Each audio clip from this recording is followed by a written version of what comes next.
तर तुम्ही मित्रांनो बघू शकता खूप असा छान ब्राऊन कलर आलेला आहे, आतूनही खूप छान भाजलेला आहे. आणि आता आपण हा काढून घेणार आहोत. तर हा वडा आपण भाजून घेतलेला आहोत. तुम्ही बघू शकता खूप छान असा वडा भाजलेला आहे. आणि आता तो आपण फोडून घेऊया. हे बघा तुम्ही आतूनही बघू शकता खूप छान असा भाजलेला गेलेला आहे आतूनही. तर आता मी हे सगळे वडे तळून घेणार आहे आणि तळून झाल्यानंतर खाणार आहे. नमस्कार मंडळी, तर आपण बनवणार आहोत शाबू वडा. तर हा अर्धा किलो शाबूच टाकायचा. आपण हा शाबू वडा कुठं नाही म्हणतो, थोडं थोडं पुरून घेणार आहोत. तसे मनामध्ये लागतं थोडं थोडं शाबू पुरून घेणार आहोत.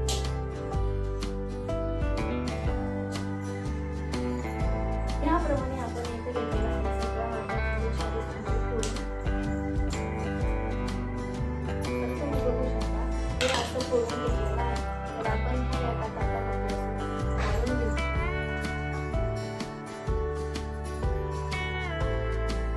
तर अर्धा किलो शाबू बनवण्यासाठी एक मोठी वाटी भरून बटाटा शिजवून करून घेतलेला आहे. तर आपण टाकून घेऊया.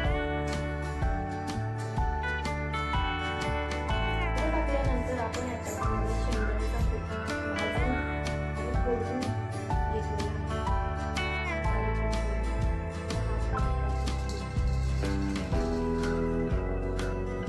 टाकणार आहोत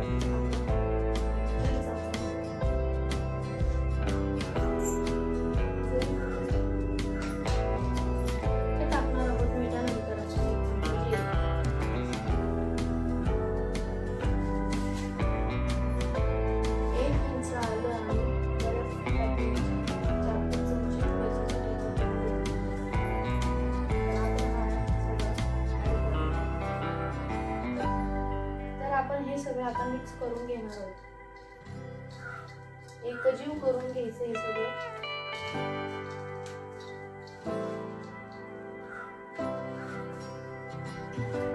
हे असं एकजीव करून घेतलेलं आहे.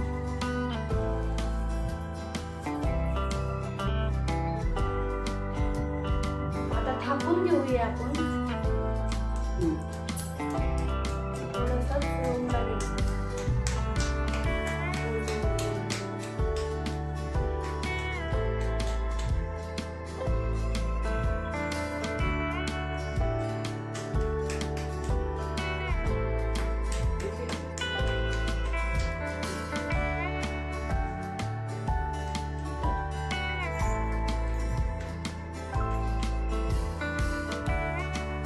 तुम्ही बघू शकता हे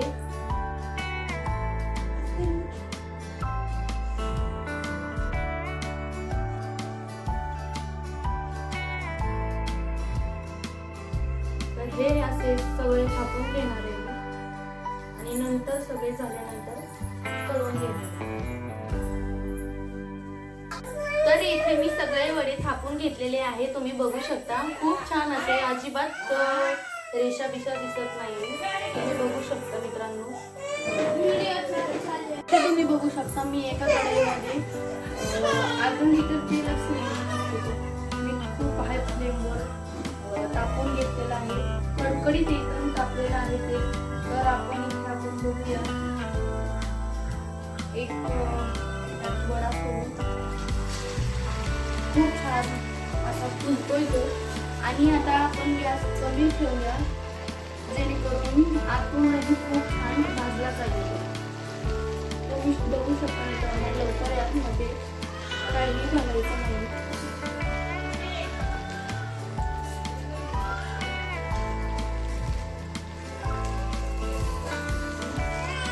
आता पलटी करून घेतलेला आहे आणि आता तो खूप हे पहा मित्रांनो असे वडे हळूहळू खूप छान लागतं. चवही खूप छान लागत असते. तर मी प्रमाण थोडंसं कमी जास्त सांगितलेलं आहे. तुम्ही तुमच्या इच्छेनुसार करू शकता.